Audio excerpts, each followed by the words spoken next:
Bonjour à tous, j'espère que vous allez bien. Je suis ravie de vous retrouver aujourd'hui dans une nouvelle vidéo pour vous parler d'un sujet qui me tient à cœur, à savoir les patrons des vêtements basiques. Ce que j'aime dans les patrons basiques, c'est qu'en fait, c'est des patrons que vous pouvez coudre et que vous êtes sûr de porter quand vous n'avez pas d'idée et vous ne savez pas quoi coudre aujourd'hui avec des tissus dormants, mais que vous avez vos propres patrons basiques que vous aimez. Vous avez juste à assembler le tissu et le patron et c'est prêt et vous allez être sûr que vous allez le porter. Je vous retrouve aujourd'hui pour vous présenter mes 5 patrons de basique préférés par catégorie. J'ai choisi, parce que je n'ai pas encore trouvé mon patron de basique préféré pour toutes les catégories, donc j'ai un pantalon, un t-shirt, une chemise, une jupe et une veste à vous présenter. On commence sans plus tarder. On commence fort cette vidéo puisque je vous propose de parler tout d'abord de pantalon et de patron de mon pantalon de base qui est pour moi un basique. C'est vrai que sur le dessin, c'est pas spécifiquement un basique, mais en fait, il me va tellement bien que j'ai appris à le travailler pour en faire différentes versions. Donc, il s'agit sans grande surprise d'un patron Ma Petite Fabrique. J'ai choisi le pantalon Jean. Donc, qui de base, en fait, c'est un pantalon à pont avec une taille élastiquée qui a une forme un peu flair. Enfin, je le traduirais vraiment de flair, je vous mettrai le dessin technique. Et de mon côté, j'en ai cousu 3 versions, toutes des versions différentes sur des modifications du patron de base. La première version que j'ai faite, c'est la version proposée par le patron, à savoir un pantalon à pont avec une taille élastiquée noire.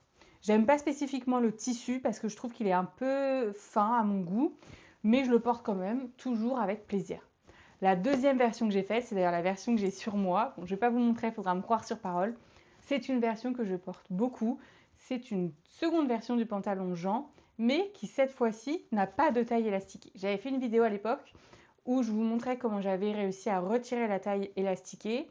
Et en fait, moi de mon côté, je me rappelle, j'ai juste fait 2 pinces de 3 cm chacune et le patron me va nickel.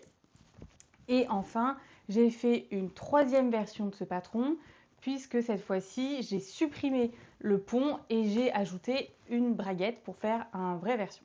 Je trouve qu'il est un peu taille haute à mon goût, mais je le porte beaucoup. Ce que j'aime sur ce patron, même si du coup pour certaines ce ne sera pas un patron de basique, c'est qu'en fait, il est parfaitement adapté à ma morphologie. Et comme je sais maintenant retravailler les patrons pour en faire à peu près ce que j'en veux, j'arrive à le retravailler pour en faire ce que j'en veux. Donc j'aimerais bien m'en refaire une autre version avec cette fois-ci un zip invisible sur le côté. Et j'avais aussi pensé à abaisser un peu la taille parce que c'est vrai que des fois je trouve qu'elle monte un peu trop haut pour ce que j'aimerais. Mais j'ai cousu énormément de pantalons. Je vais vous faire une vidéo dédiée à ce sujet. Et vraiment, après au moins une dizaine de patrons de pantalons testés, les seuls que je porte, c'est mes versions du pantalon Jean. Je suis trop contente, je trouve qu'ils me vont vraiment bien. Et pour moi, c'est pour ça que c'est mon patron de pantalon basique, même si la formule d'origine ne l'est pas. Mais pour moi, le pantalon, si vous voulez trouver votre pantalon parfait et que vous ne voulez pas faire d'ajustement, parce que je ne veux pas faire d'ajustement, je vous conseille d'en tester une multitude et un jour, vous allez finir par trouver le bon. C'est ce qui m'est arrivé. Et maintenant, c'est mon pantalon de basique. Donc n'hésitez pas à me dire en commentaire, vous, quel est votre pantalon de patron que vous aimez adapter et pour lequel vous trouvez qu'il vous va parfaitement bien. On poursuit avec un deuxième patron basique qui est beaucoup plus un basique cette fois-ci comme on l'entend, puisqu'il s'agit d'une chemise. Alors, vous pouvez voir sur moi que je porte une chemise, c'est la chemise liseron d'Atelier Scamit, mais ce n'est pas mon patron de chemise préféré, loin de là. D'ailleurs, je l'ai faite qu'une fois, je ne la referai pas spécialement. Bon, elle me va bien, mais j'ai trouvé mieux. Il s'agit de la chemise Jeanne de chez Clématis Pattern, sur laquelle j'ai cousu 2 versions. Une version dans un tissu à rayures et une version dans une broderie anglaise blanche et rouge de chez Nuance Fabrique. Et je trouve que ces 2 versions sont beaucoup mieux que la chemise liseron de chez Clématis Pattern. Et j'ai aussi testé pas mal de chemises et ma préférée, c'est la chemise Jeanne parce que je trouve qu'elle a un très beau rendu. Elle est ni ajustée ni vraiment droite, enfin elle est vraiment nickel pour ce que moi je recherche et je suis très confortable dedans, ce qu'on cherche dans un basique. Donc maintenant je sais que quand j'ai besoin d'une chemise, je me tourne naturellement vers ce patron sans chercher spécifiquement d'autres patrons de chemises. J'ai d'ailleurs très envie de m'en faire une en popeline rayées blanches et bleues, comme on a vu pas mal ces dernières années. Ça me tente, voilà. Mais vraiment, si vous cherchez toujours un patron de chemise, un bon basique, je vous conseille la chemise Jeanne de chez Clématis Pattern. On poursuit avec le deuxième haut et le troisième patron de cette vidéo.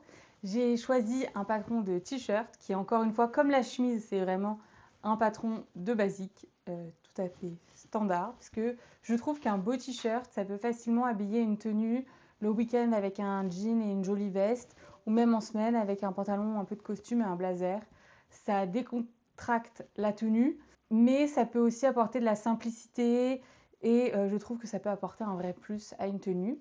Alors mon t-shirt préféré, après en avoir testé beaucoup, j'ai testé un top de chez Coralina Pattern. À un moment, je me tournais beaucoup vers celui du livre Coudre le stretch de Atelier Marie Poisson, mais j'en étais jamais vraiment convaincue. Et là, j'ai fini par me tourner vers le t-shirt Brad de Jolie Lab, qui est finalement mon patron de basique de t-shirt préféré.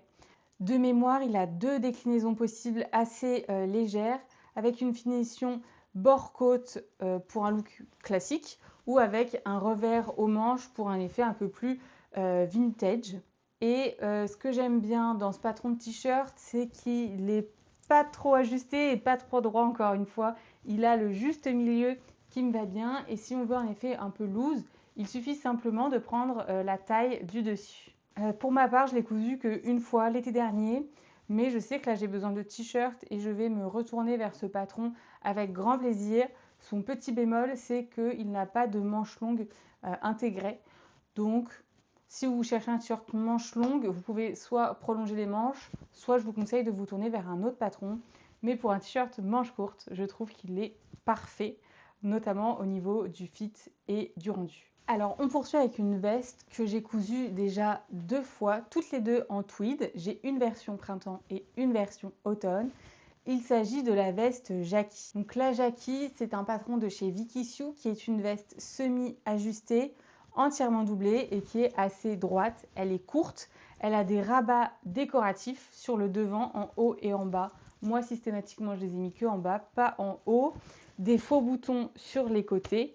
Vous pouvez choisir de faire un col officier. J'ai fait ma version automne-hiver à le col officier, tandis que la version printemps que j'ai faite, que je porte beaucoup en ce moment d'ailleurs, je l'ai faite sans col. Ce que j'aime chez Vicky Shoes, c'est que les patrons me vont particulièrement bien puisque au-delà de choisir votre taille, vous pouvez également choisir votre stature.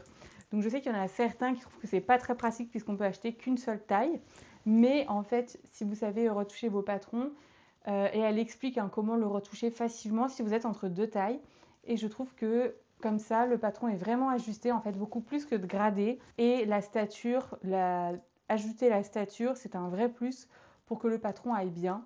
Et c'est exactement ça ce que je recherche dans un patron de basique. C'est un patron à l'allure simple, mais qui va habiller une tenue et qui surtout va m'aller parfaitement. On termine avec une jupe. Alors, je ne porte pas beaucoup de jupes. Je connais mon patron de basique de jupe, celle que j'ai envie de refaire et de refaire. J'ai plein d'idées en fait pour l'hiver, l'été, l'automne. C'est aussi ça que j'ai pas dit, mais pour moi, dans un patron de basique, bon, mis à part le t-shirt manche courte, c'est un patron que vous pouvez en fait adapter pour porter en toute saison. Et pour la jupe, j'ai choisi la jupe Louise de chez Evelyn Pattern. C'est une jupe que j'ai cousue une fois en viscose fleurie pour l'été et j'aimerais beaucoup m'en faire une version pour le printemps voire même pour l'hiver en satin. Donc c'est une jupe à godets avec plusieurs pans, un zip invisible sur le côté, elle est finie au biais et vous pouvez choisir deux longueurs, une longueur mi-longue ou une longueur longue.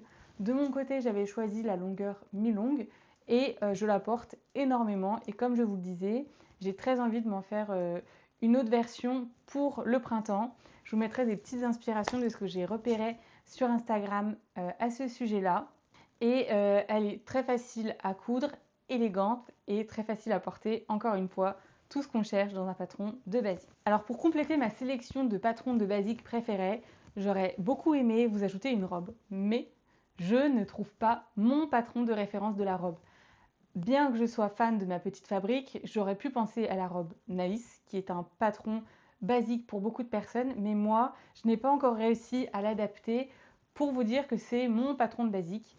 J'ai cousu plusieurs robes, mais pareil, il n'y en a aucune où je me dis c'est le patron que j'ai envie de faire et de refaire plusieurs fois. Donc, je n'ai pas trouvé mon patron de basique de robe. N'hésitez pas à me dire, vous, en commentaire, quel est votre patron de robe préféré, mais plutôt préféré dans le sens basique que vous pourriez faire plusieurs fois pour plusieurs saisons, dans plusieurs tissus et dans plusieurs déclinaisons et qui vous va parfaitement bien. C'est tout pour ma vidéo sur mes patrons basiques préférés. J'espère qu'elle vous aura plu. N'hésitez pas à me dire encore une fois de votre côté, vous, quels sont vos patrons basiques que vous aimez faire et refaire. J'espère que cette vidéo vous aura plu, que tout va bien pour vous et je vous dis à très vite.